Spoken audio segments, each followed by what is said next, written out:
नमस्ते बच्चों, और आपका भी स्वागत है इस केबीसी में कौन बनेगा चतुर सिंह प्रतियोगिता में। टर्म एंड कंडीशन आपको मालूम है जी। 10 प्रश्न, हर एक प्रश्न का जवाब आपको 10 सेकंड में देना है। 2 लाइफ लाइन यूज़ कर सकते हैं, एक किन्हीं दोस्त से और दूसरा है 50-50, मतलब एक प्रश्न के 4 ऑप्शन होंगे, 4 में से 2 हट जाएगा। और अगली बात है, यदि आप गलत उत्तर देते हैं तो 1 नंबर कटेगा आपका। तो चूंकि एक सही जवाब के आपको 1 रुपये मिलते हैं तो 1 रुपया आपका कट जाएगा। तो क्या आप रेडी हैं? जी। तो चलिए शुरुआत करते हैं केबीसी की। बताइए, बल का मानक मात्रक क्या होता है? मीटर, सेंटीमीटर, न्यूटन या कोई नहीं? न्यूटन। बिल्कुल सही जवाब।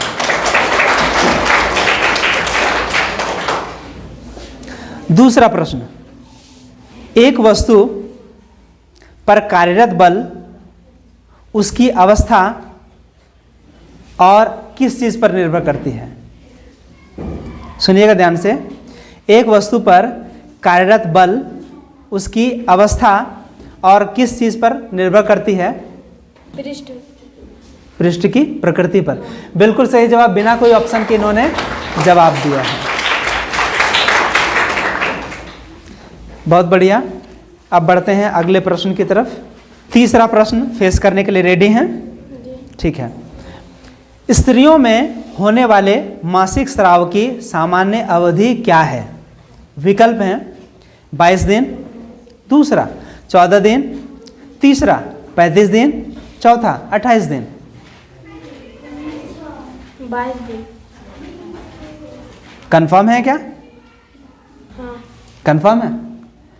ये गलत जवाब है आपका, इसलिए मैंने रोका था आपको कि कंफर्म है क्या। ये गलत जवाब है। ऑडियंस से कोई जवाब देंगे क्या? बहुत सारे हैं, कोई एक बता दीजिए सही जवाब। 28 दिन। तो आपका 1 रुपया कट जाएगा क्योंकि एक आपने गलत उत्तर दिया है। ठीक है, कोई बात नहीं, होपलेस नहीं होना है। अगला सवाल, इनमें से कौन सा परिवर्तन यौवनारंभ के दौरान नहीं होता है? पहला, शरीर की लंबाई में वृद्धि, गौण लैंगिक गुणों का विकास, कंठमणि का दिखना, और अंतिम है रजो निवृत्ति, मतलब रज का खत्म हो जाना। बताइए। रजोनिवृत्ति। रजो निवृत्ति। बिल्कुल सही जवाब इन्होंने दिया है, क्योंकि रजो निवृत्ति की जो उम्र है वो लगभग 45 के आसपास है, 45-50 में। ठीक है ना। तो ये यौवनारंभ के समय ये नहीं होता है, बल्कि ये लास्ट में होता है। चलिए, चौथा, राइजोबियम नामक जीवाणु किस फसल के जड़ में पाए जाने वाले ग्रंथियों में उपस्थित होता है?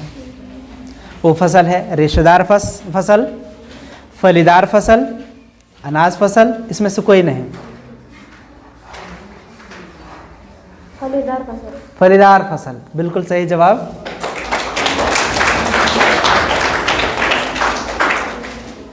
फलीदार फसल मतलब हो गया दलहन वाले पौधे। ठीक है। अगला सवाल आपका है जो कि 5वां है, स्वपोषी जो अपना भोजन खुद बनाते हैं, स्वपोषी का उदाहरण कौन है? गाय पहला, दूसरा बकरी, तीसरा मनुष्य, चौथा आम का पौधा। आम का पौधा। कंफर्म है? कंफर्म। बिल्कुल सही जवाब। आपका अगला 6ठा प्रश्न है, खरीफ फसल का उदाहरण कौन सा है? गेहूं, आलू, धान, सोयाबीन। धान। सही जवाब है? जी। कंफर्म? कंफर्म। बिल्कुल सही जवाब। हमारे दर्शकों को बताइए कि खरीफ फसल कैसे आप पहचानते हैं कि वो कब होती है? जुलाई से सितंबर से रोपा जाता है और जनवरी फरवरी में काटा जाता है। अच्छा, मतलब इसको ज़्यादा पानी चाहिए। हाँ। मतलब मानसून के समय इसको उगाया जाता है, वर्षा ऋतु में नहीं? बिल्कुल सही, बिल्कुल सही। अच्छा, अगला है, जंतुओं द्वारा प्राप्त खाद्य पदार्थ कौन सा है? पहला दाल, दूसरा शहद, तीसरा फल, चौथा चावल। शहद। शहद जी। कौन देता है? मधुमक्खी। बिल्कुल सही जवाब। तो ये आपके अभी 7 प्रश्न खत्म हुए। अब हम बढ़ते हैं 8वां प्रश्न की तरफ। सौर परिवार का सबसे गर्म ग्रह कौन सा है? पहला प्लूटो, दूसरा बृहस्पति, तीसरा बुध, चौथा शुक्र। सबसे गर्म ग्रह कौन सा है? प्लूटो, बृहस्पति, बुध या शुक्र? बृहस्पति। कंफर्म है? कंफर्म नहीं है? लाइफलाइन चाहिए? हाँ। किनको? आशीष। आशीष। अच्छा ठीक है, प्रश्न फिर से सुनिए आशीष। सौर परिवार का सबसे गर्म ग्रह कौन सा है? प्लूटो, बृहस्पति, बुध या शुक्र? बिल्कुल सही जवाब।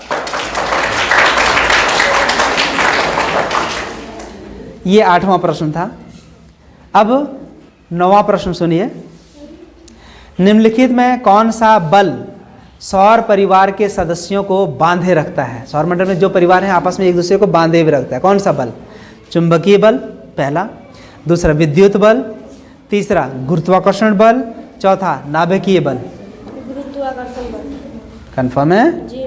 बिल्कुल सही जवाब। अंतिम प्रश्न आपका 10वां प्रश्न है। इनमें से कौन सा आकाशीय पिंड ग्रह नहीं है? ग्रह इसमें पहचानना है कि कौन सा नहीं है। पहला सीरियस, दूसरा मंगल, तीसरा बुध और चौथा शनि। सीरियस। सीरियस। क्या आप सीरियस हैं? जी। बिल्कुल सही जवाब। सीरियस ग्रह नहीं। तो गणेश जी ने दिया है सभी प्रश्नों के सही जवाब। एक लाइफलाइन से सही जवाब दिया है और एक प्रश्न के जवाब आपने गलत दिए हैं, तो आपका 1 नंबर कटेगा। तो आपको टोटल मिलेंगे 8 रुपये। ठीक है, क्योंकि एक आपने गलत दिया है तो 1 नंबर और कट जाते हैं ना। ठीक है, तो धन्यवाद आपका। आप बैठ जाइए अपनी